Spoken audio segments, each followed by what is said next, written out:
Hello and welcome to Reading with Cari, Stories to Fall Asleep to, a mindfulness podcast series that can be used as a sleep aid or to ease your anxiety and relieve your stress. I am your host, Cari Favole, and I am so thankful that you've decided to spend some time with me.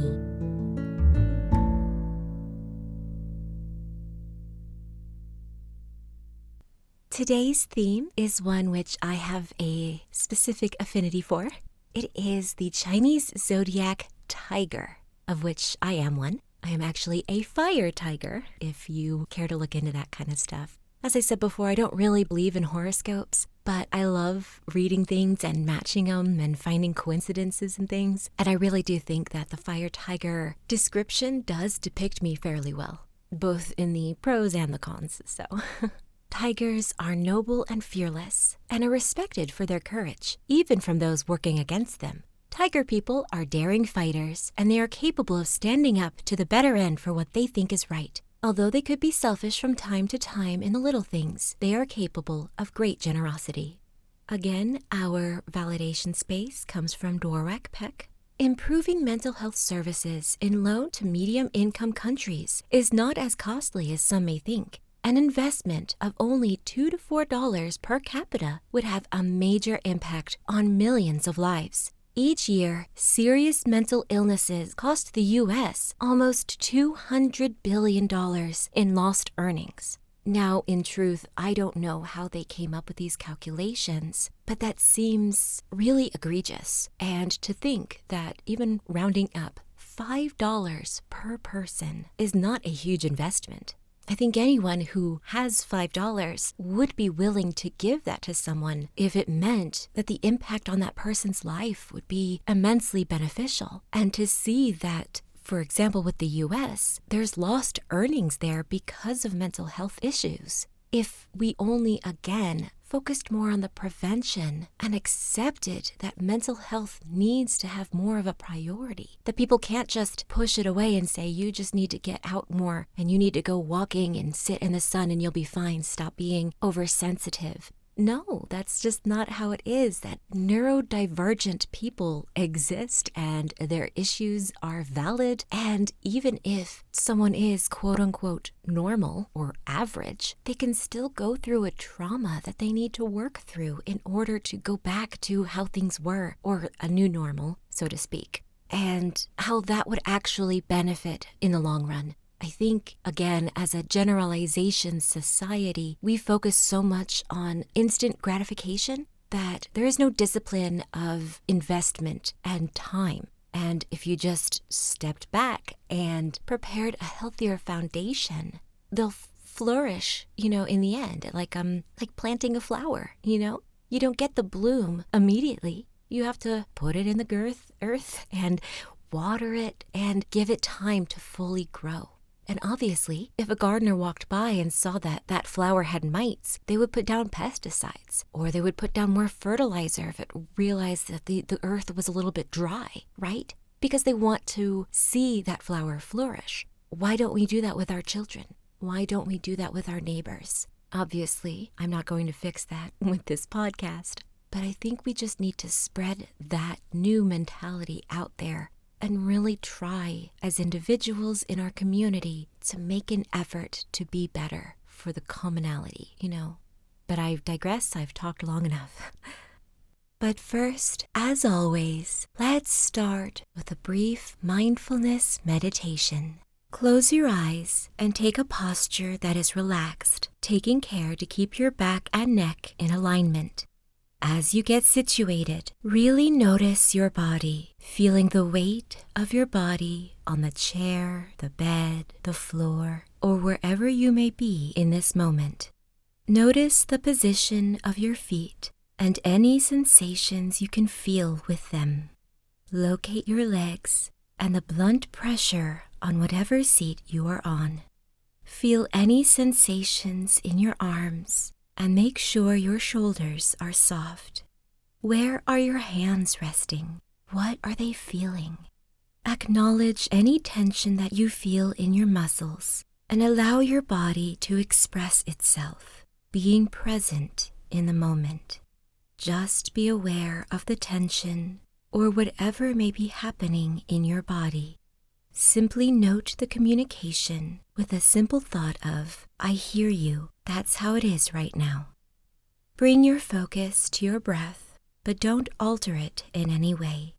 Just feel your body's natural rhythm as you inhale and exhale. Feel the oxygen enter your lungs, that slight hitch between inhale and exhale, and the sensation of the air exiting your lungs with another micro moment between breaths.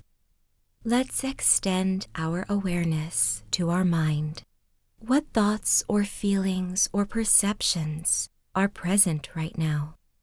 Again, we are just noting these thoughts and feelings in this moment. Don't try to push or shut down any sense of discomfort or unpleasant feelings, but don't dwell on them either. Simply validate them with a simple acknowledgement, such as, that's okay, that's how it is right now. Keeping the connection you have with your body, reach your hands above your head, stretching your arms. Tense up the muscles as you breathe in and hold them in place for just a moment. And now, as you release the breath, relax your muscles and place your arms back to where they were resting comfortably before. Let's repeat this once more. Raising your hands above your head, tense your muscles in your arms and shoulders as you breathe in and hold the position as you hold your breath for just a short count of 4. Then release your breath as you release your muscles and rest your arms back to where they were. Now focus back to your breathing and notice how you can relax by taking slow, deep breaths in and releasing your breath slowly out. Breathe in, hold your breath, and breathe out slowly. Breathe in and out. Keep breathing deeply, gently, and slowly. Now notice your whole body as being present.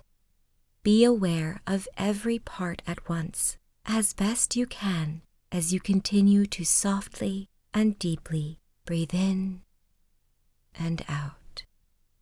If you are preparing yourself for bed, continue to breathe in and out, and just listen to my voice, but do not follow. If you need to ready yourself to get back to your day, then let us now widen our spatial awareness by using our other senses. What sounds do you hear in the room other than my voice? Are there any smells you can recognize? Feel the item on which you are resting with all of your body and imagine it in your mind.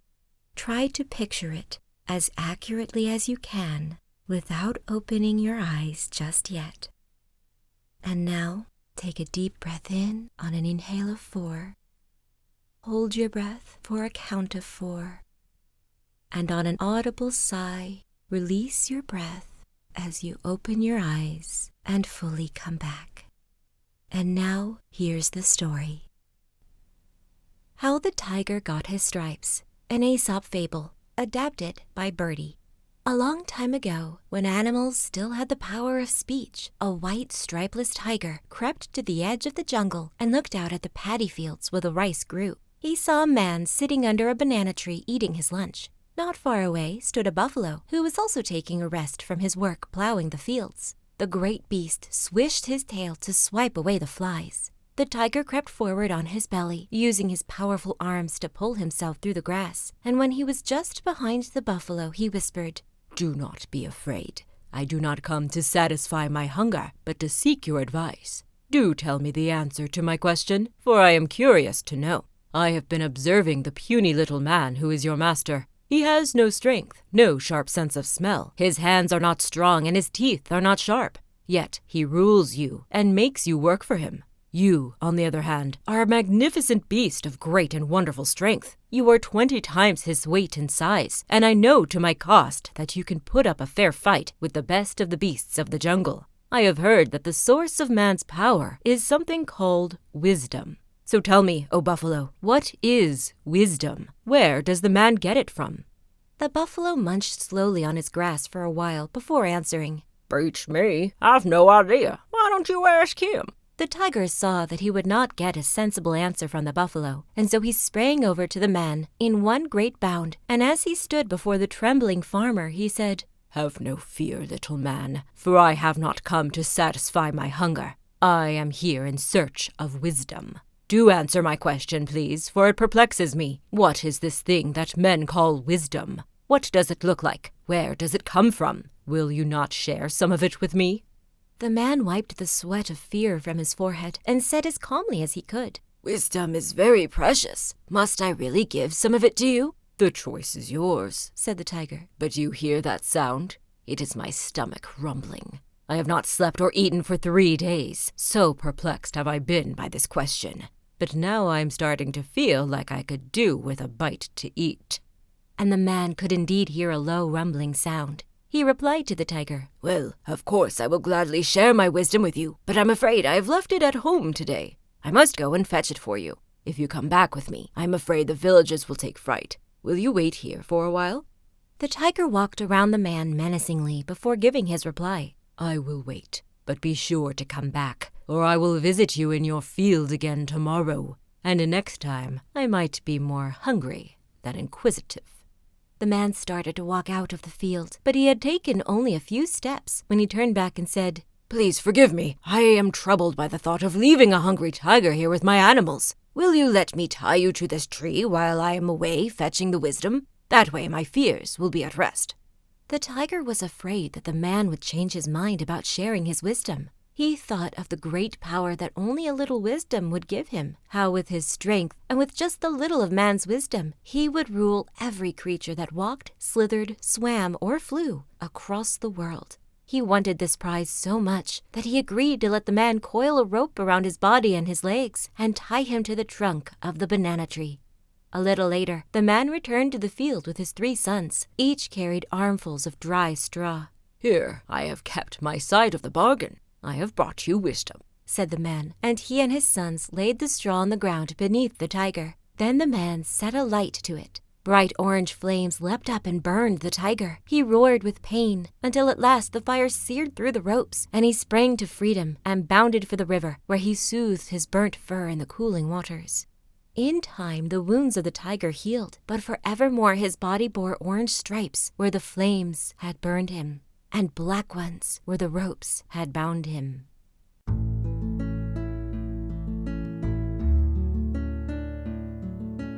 Thank you for listening. If you would like to support this podcast and become a sponsor, you will find an Etsy link in the description below. Thank you for your consideration. I welcome you back anytime you may need to hear a comforting voice or a familiar bedtime story.